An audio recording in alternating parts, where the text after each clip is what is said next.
And traditionalists have never invaded any church to set it ablaze. You guys have been the only one fighting us. And when this war will start practical, Christians will disappear. Because three religion is recognized into the law of this country, which is traditional religion, Islamic religion, and Christianity religion. We are peaceful moving people. We are just destroying you guys' agenda with the truth and evidence, which we place 50 million. If anybody can show us any crippled person healed by Jesus in your village, which every community know that this person was born crippled, and after taking the person to prayer house, the person started walking again. Any deaf and dumb, and after taking the person to prayer house, the person started speaking again. Any blind person, and after taking that person to Jesus, the person regained his or her sight. If you know anybody, send it to me. Take 15 million. All of you disappear.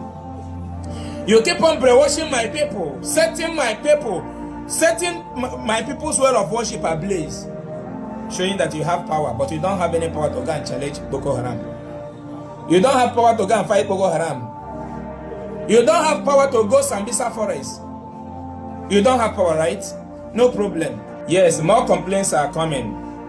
People that this pastor went around and burned down where they worship their ancestors or where they practice their faith. Now, this man is a pastor in the same community, but out of envy, maybe this woman or this man here is getting more customer than him. Now he started moving around, took the law into his hands, burning down other people's belief. You can see this man, he burnt his own to ashes.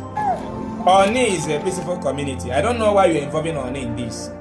Only call yourself, because I know there are traditionalists in Onne. I grew up in Eleme at Ogani, old police station, very close to Okadibo building, after Adankele building. That's where I grew up. Okay? So I know Onne very well. Very, very well, 100%. You took the law into your hands. Let me tell you something. Nobody is above the law. You intimidated this woman, you intimidated this man for no reason. Just because you are a pastor. Look at you dancing and moving around with your wife. Dancing and rejoicing with your wife. But pastor, I think you are beating more than what you can chew. I repeat myself, I say this in my first video. You are beating more than what you can chew. You don't have any right to destroy where people practice their belief. We have freedom of worship in Nigeria. In law of Nigeria, traditional practice is recognized. Christianity faith is recognized. Islam faith is recognized. Now, this man never invaded your church. This man never set your church ablaze. No problem. The land will speak for this woman. The air we breathe will speak for this woman. The land of Onne will come for this woman's justice. And justice must prevail. You see?